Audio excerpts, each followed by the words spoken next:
Il se cache en périphérie. On pourrait presque ne pas le voir. Un stade devenu le temple du rugby à Nevers en l'espace d'une décennie. Pour moi, le Pré-Fleury incarne à lui seul l'évolution de son club, passé des amateurs de la Fédérale 2 aux pros de la D2 en quelques années. Aujourd'hui, je vous emmène dans les coulisses d'un entre jaune et bleu qui a grandi à vitesse grand V.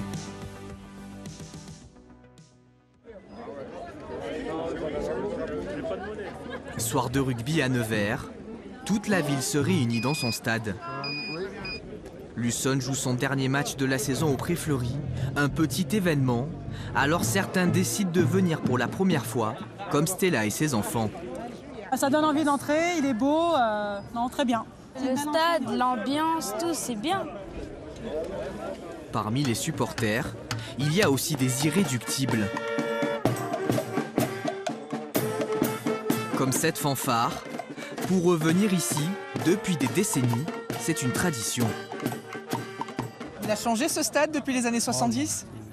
Ça n'a rien à voir. Hein. C'était les anciens stades qu'on appelait à l'anglaise, c'était une tribune en bois et puis voilà. Quoi. Et maintenant, il est comment ce stade ? Oh, c'est merveilleux.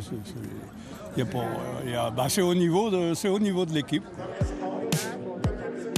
Le Pré-Fleury est à guichet fermé, 7300 spectateurs. Avant sa rénovation, il ne pouvait en accueillir que 400. Je profite de l'avant-match pour rejoindre Régis Dumange, le président de Luçon. Construire un stade moderne à Nevers, c'était son idée. Bonjour Régis Dumange. Bienvenue. Merci de nous accueillir. Ce stade du Pré-Fleury, c'est un petit peu votre bébé. Vous l'avez vu grandir depuis votre arrivée à la tête de Luçon. Depuis 15 ans, c'est sûr qu'on a fait pas mal de changements, mais on a encore beaucoup de choses à faire. À quoi il ressemblait ce stade quand vous êtes arrivé à la tête de Luçon ? Il y avait une tribune de 400 personnes. Il y avait 200 invités et puis 200 qui payaient au minimum. C'était un rugby amateur allez, pour pas dire dans toute sa splendeur, quoi. Moi, j'ai connu ce stade où on chauffait encore avec du bois, la chaudière, tout ce qui est à côté, et c'était une piste d'athlétisme qui avait tout autour. Quel regard vous portez sur ce stade qui a grandi de cette manière, avec plus de monde, plus de tribunes ? Une satisfaction personnelle, c'est sûr. Je ne vais pas faire le modeste en disant non. Non, je suis heureux de faire le tour du stade et voir des gens qui communiquent entre eux, qui sont de tous bords. Ils puent le rugby, ils aiment le rugby, ils aiment ce qui se fait sur le vert. Et c'est le vivre ensemble, c'est vraiment le partage. Je quitte le président de Luçon pour le calme et l'ambiance feutrée du vestiaire.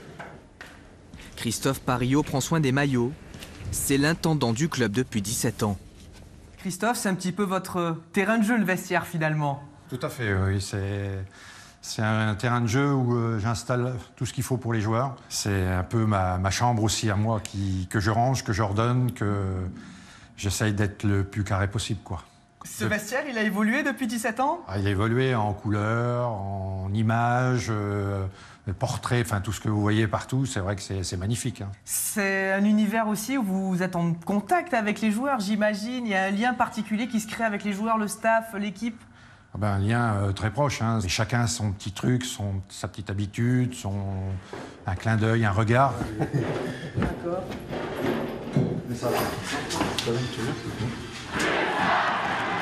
Pour son dernier match à domicile, Luçon s'incline d'un point contre Aurillac, 21-20.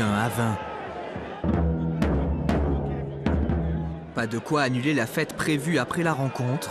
Les supporters envahissent le terrain. Les joueurs laissent leur place à deux DJ.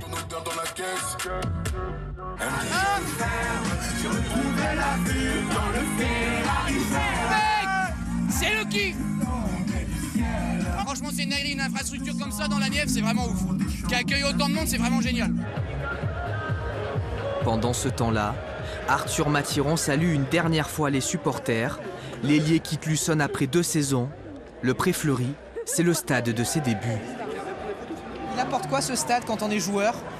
Il apporte quoi ? Il apporte, comme aujourd'hui, là, la 60e, quand on est loin derrière. Même quand on est loin derrière, ils nous pulsent et on se dit on a envie de le faire pour eux, quoi. C'est toujours énorme, franchement. Je pense que c'est une des meilleures ambiances de Pro D2. C'est peut-être pas le plus grand stade, mais c'est une des meilleures ambiances et ouais, c'est génial. Le Pré-Fleury, un stade sorti de la mêlée, lieu de vie, de célébration de toute une ville. L'Ussonne veut encore l'agrandir et atteindre les 10 000 places, 15 millions d'euros de projet pour continuer de faire de l'enceinte une place forte du sport en Bourgogne.